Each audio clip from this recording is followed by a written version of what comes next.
Okay, one of the most fundamental lessons that I want you to really walk away from this program, understanding, adopting, is the concept of greed. And just remember this saying: pigs get fat and hogs get slaughtered. So, whether we're talking about Bitcoin, real estate, stock options, gold, investing in business, you have to have a philosophy on how greedy you should be. Because a little bit of greed is okay, a little bit. But that's what it means. A pig gets fat, meaning it gets satisfied. But a hog that takes too much gets sent to the slaughterhouse.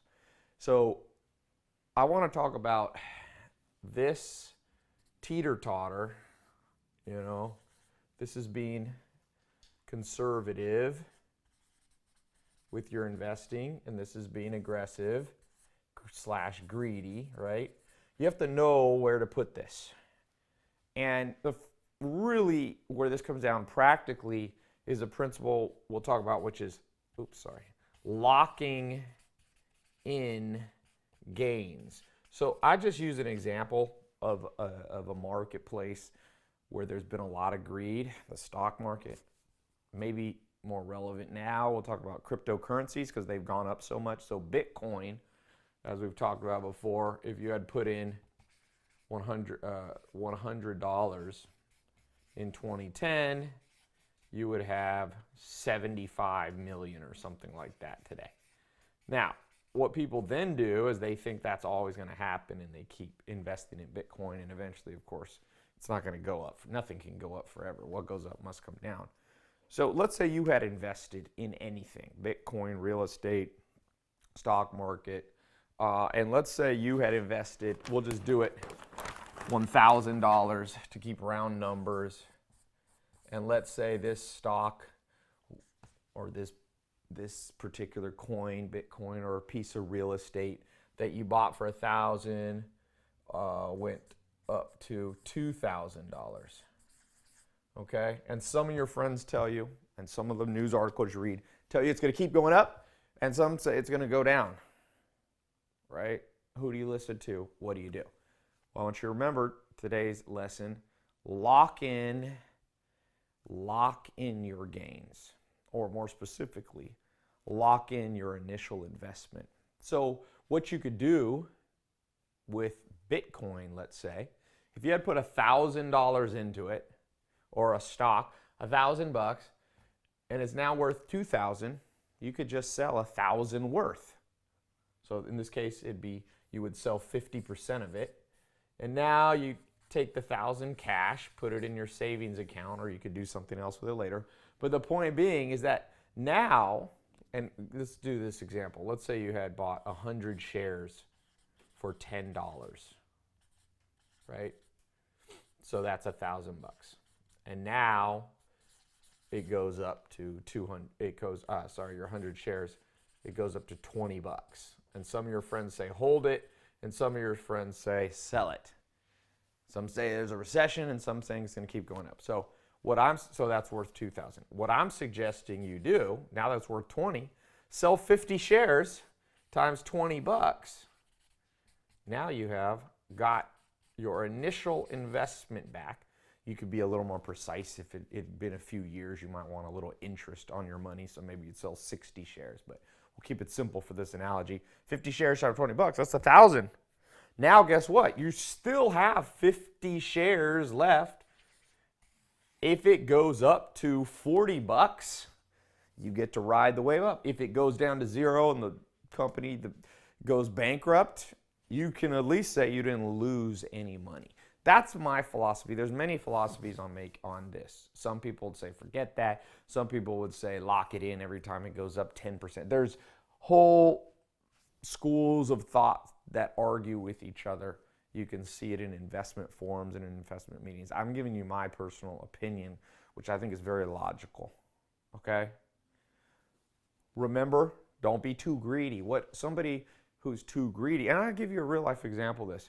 Mark Cuban, some of you know, I he was over here at the house, and we had a long talk for 6 hours. I didn't record all of it. We put about an hour of it on YouTube and stuff.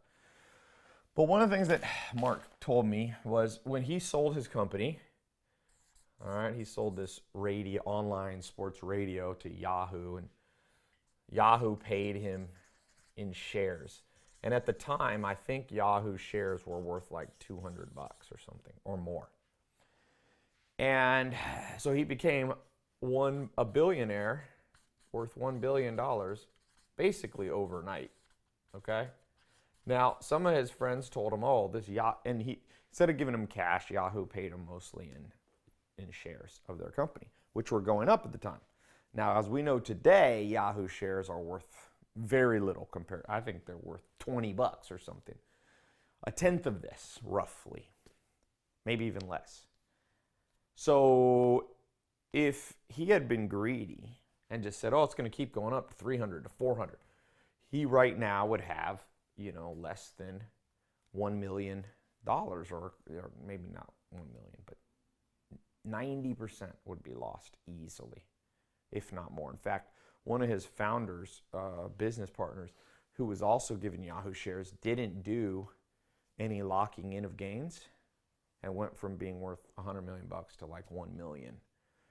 So what did Mark Cuban do? He did something a little more advanced, but basically he hedged again. And we'll be talking about this in some of the other lessons on stock options, but you can, there's puts and calls and there's straddles and there's all these things you can do in the investment market. He went out and found a professional. You don't always have to do it yourself.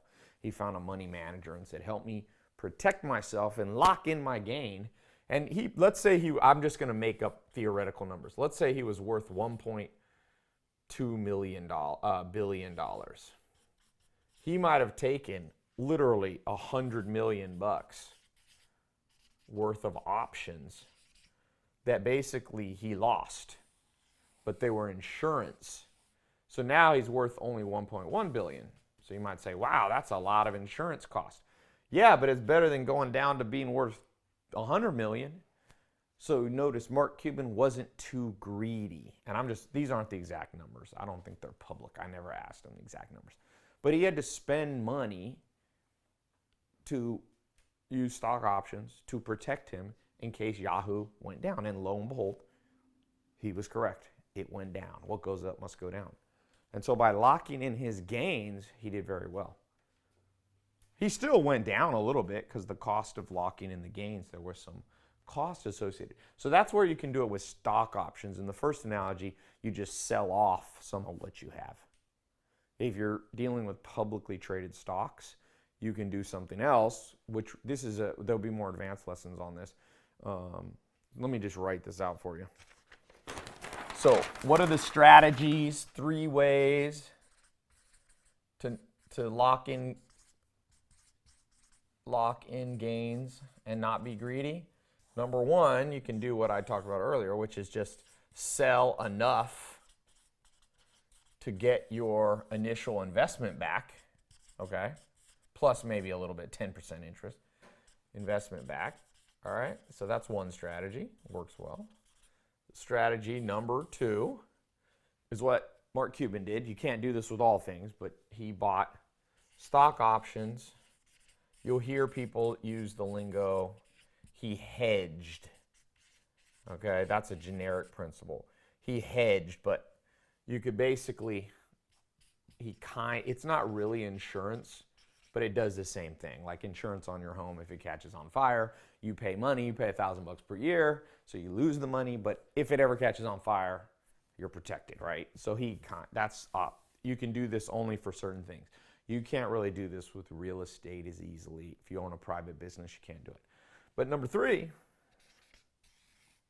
the other one to do is, especially with real estate, okay, what you can do is this is very specific to real estate, you can do a loan back to yourself. So people were doing this a lot. They still do, taking a home equity line. So let's say you have a house. You can do this with a business theoretically too that you own, but let's say you have a house that's you bought for $200,000 and it's gone up from $200K and it went up to $1 million. You could go to a bank and get a $200,000 cash credit line, pull the cash out. So you get a credit line from the bank, and you don't need a credit line for the whole million. They won't give you that much. Okay, banks are conservative, but they'll probably, if it goes up to $1 million, it's appraised for $1 million, you can probably take 200 grand out. So you take the 200 grand out and you put it in cash in your bank account. And that way, if the real estate price drops, you've got the cash. The only issue with this is you're going to pay interest on it. The good news about interest is it's usually tax deductible in most cases, for especially if you have a real estate business. Businesses get more tax breaks than individuals. So those are just three. You can do this with a business too. I have a buddy who has a company that's worth probably 100 million or more, and he owns, let's say, 20% of it. So he's worried, oh, what if the company goes down? So he can go, there's private brokers in places like Silicon Valley that will let you cash in. Sometimes they'll literally just let you cash in a portion of it, or they'll loan you money based on the value. And notice here, the cool thing is, if you get a credit line for 200 grand, so you locked in your initial investment amount in cash, if this goes up to 2 million, you still own 100% of the real estate. And that's one of the big advantages of real estate. So there's other ways to do this. This is just the three most common ones. What I'm doing here in these foundational lessons and these principles, you got to understand that it's possible to be too greedy, and it's very common to be too greedy. And probably the number one reason people do bad in investments is they go from being a pig to a hog. You know, a pig. I used to live on a farm here. I'm not going to really try to draw a pig. Oof, this is going to be a bad pig here. There's your pig. Looks like a duck. Sorry about that. You can see, drawing was not in the cards for me. And a hog, we've had hogs before. They're like 400 pounds. They got little legs, you know, and they got big heads, big noses. It looks like two ducks, but you need to be this one. It's still plump, but it's not super fat. Like if I had a choice right now in terms of risk, and I could build a business that has an 80% chance, let's say, of making me $100 million, okay, I'd rather have that any day than a business that has a 20% chance of, let's say, making me $1 billion. And here's why. Risk. I'll read you something that I just tweeted today from Steve Jobs. And this is where greed becomes very dangerous. Steve Jobs, of course, died before his business, he could even utilize all the money he made. And what he said was, my favorite things in life don't cost any money. The most precious resource we all have is time. Time. So what happens is, if you bet your whole life on making the maximum amount of money, on being a hog, well, it's more likely that it doesn't work out. Almost always investments that are going to give you maximum return are riskier. Very, very, very rarely will you find an investment that's going to give you extremely high returns with extremely low risks. Basically, the riskier you become, the upside is you get a bigger chance. But the downside, you get a chance at a larger amount of money, but the downside is very low odds. It's kind of like the lottery. The lottery is pretty, theoretically, you can spend a couple bucks.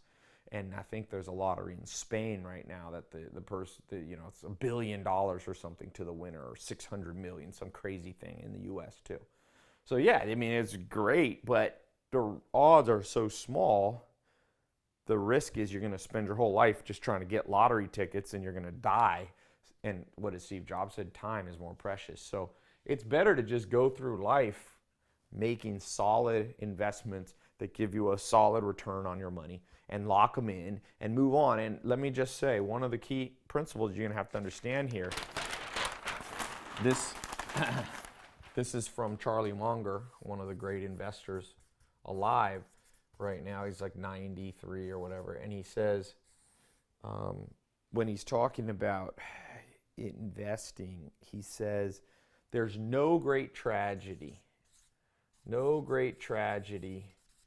in others making more money than you faster. Okay? It's no great tragedy. I promise you this, no matter what you do in investing, someone's going to do better and someone's going to do worse. Where people go wrong is they go, wait, if I, like Mark Cuban luckily thought wisely, like Charlie Munger, he said, you know what, I already made $1 billion. Who cares? I just don't want to lose it. Who cares if it's going to cost me an insurance premium to buy stock options or protect myself? See what I'm saying? So each of you, you have to decide, are you going to be the person who goes, okay, I have Bitcoin or I have real estate or I have this business and it's going to go up and if I sell it, then other people, I'll look back and see them and go, oh, I only made 100,000 and they made 10 million. There's no great tragedy in it. Say that and memorize this saying. I say this to myself very often. It keeps you out of trouble. There's no great tragedy and other people making more money faster than you. Life is not, because I promise you, no matter how much crazy risk you take, you can try to become the Wolf of Wall Street, and potentially go to jail, and people are like, but why? Why would you want to be the Wolf of Wall Street? Some people say, well, look how much money you made. Yeah, but it came with a risk. Just make solid money. Be a pig. Be a pig, not a hog. Hogs get too big, and somebody sticks a knife in them. And you see this pattern throughout history. Back in the 1700s, there was a tulip. It was kind of like a stock market crash. There was one over flowers, and people got so greedy, they were just like trying to make the last penny, and they couldn't handle, I can't sell because then that person might make more money. That's what happened in 2008 with the real estate market. People just got greedy. They couldn't just buy a house that they could afford. They're like, no, my friend bought a house and it doubled in value, and so like if I don't get in, and then they just made crazy decisions. And then another saying that Warren Buffett says is when the tide comes in, you see who's swimming naked. And when you're taking too much risk and times get tough, recessions come, you get sick, something happens to the economy, one of your investors screws you over, you're late on a bill, guess what? It all comes crashing down. So I hope you'll remember this throughout this whole program. Just be satisfied with solid gains.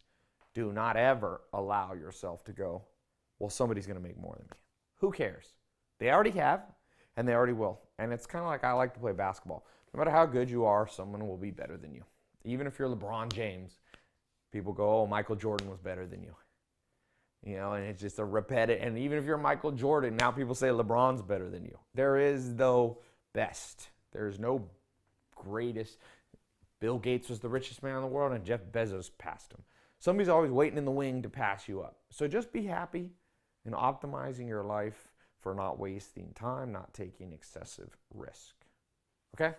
So, to close up this lesson, homework below, answer this simple question. Just write back this simple equation. What are the 3 ways that you can lock in your gains? Okay? Protect your initial principal investment. 3 ways, okay? So answer that below, and then that'll unlock the next lesson.